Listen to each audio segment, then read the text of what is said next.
It's Professor Roilo Golez, and he's the Executive Director of the Philippine Institute for Peace, Violence, and Terrorism Research. We're also joined by Magdalo members, former Lieutenant Ashley Acevedo, and former Lieutenant Senior Grade Eugene Rizales. Good evening, gentlemen. Good evening. Thank you for joining us. Well, first, I'd like to address Magdalo's members, I guess, for everybody's perspective. Give us a bit of a background there of how the idea of this getting amnesty rolling came about, and how you felt that it would be possible at this time. The possibility of amnesty has always been in our minds, even while in jail or while in detention. It just so happened that during the campaign, the president said that it would be possible that our offenses during the past administration could be given amnesty. So he broached the possibility idea. It was not like a promise or something. In terms of, for example, in the public, you can say that he could have approached it through his campaign speeches. So, but broaching it in our minds, it's always in our minds that it's a possibility in the future while in detention. What set this into motion, TJ, was when we approached several sectors of society. Sometime in August, we obtained their support, and by way of a manifesto, they urged the president to grant amnesty. I think this was what urged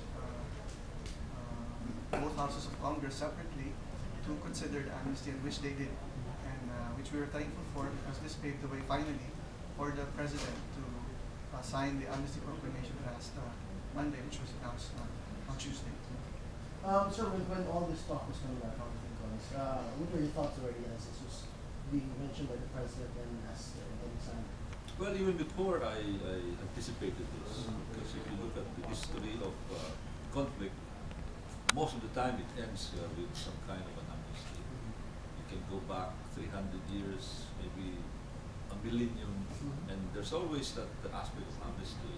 When the leadership would aspire for peace and reconciliation, and accept the fact that it's more expensive from the point of view of resources and manpower and even emotions to run after those who rebel against the administration, as compared with granting an amnesty and invite them back to the mainstream, so that instead of having a clash, instead of radicalizing the other side, invite them, just like what has happened in the past.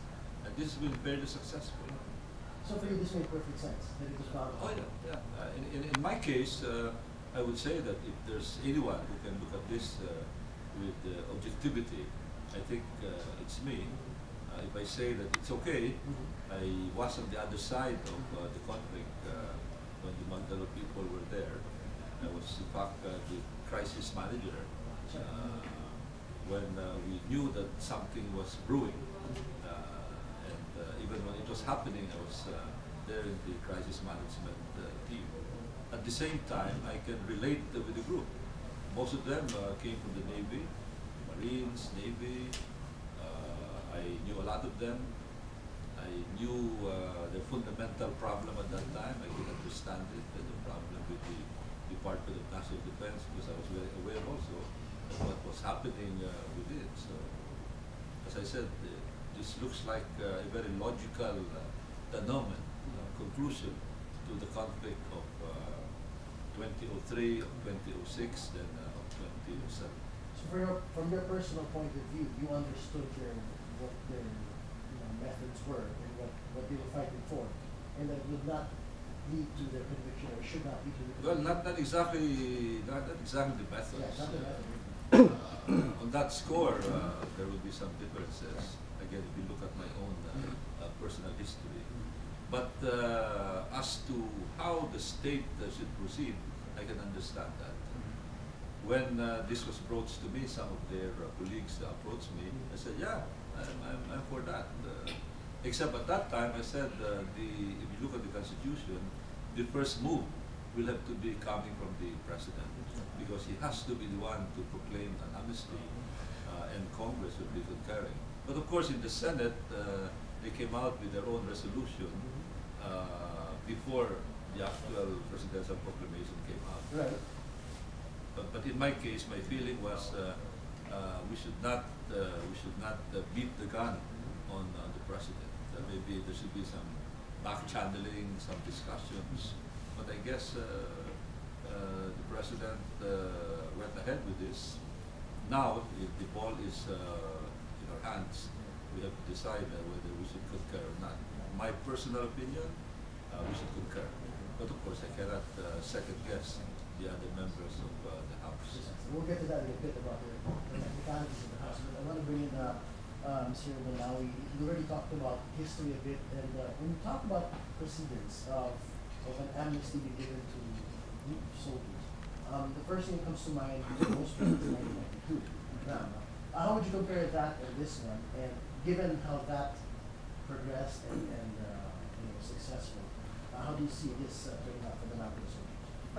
In 1992, when President Fidel V. Ramos formed the National Unification Commission, that was the start of granting amnesty. And part of not only granting amnesty, forgetting the wounds of military rebellion, but at the same time addressing the roots of armed rebellion in the Philippines, not only with the military, but also with other armed groups. And I'm surprised to discover that as early as 1992, the root causes of armed conflict were already identified by the National Unification Commission, and these root causes still hold until now. In fact, I can read these root causes of armed conflict: massive and abject poverty and economic inequality, the same issues that the Magdalo soldiers are fighting for. Poor governance, injustice, structural inequalities, exploitation and marginalization of indigenous communities, ideological differences, degeneration of moral values, conduct of counterinsurgency operation, adversities experienced by communities, and environmental destruction. So wala po dyan yung just wanting to grab power? Well, no, nothing. If you will analyze the advocacy of the Magdalo, they were raising issues against corruption, they were raising issues against bad governance, they were raising issues against abuse of power. The same issues raised by the previous so-called coup platters in the 90s. And would you say that they've been consistent with that? Since we first heard of them almost 10 years ago, have the group been consistent with those advocacies? Well, somehow, yes, consistent with those advocacies. And the challenge now for the government is to address all the root causes of armed rebellion in the Philippines.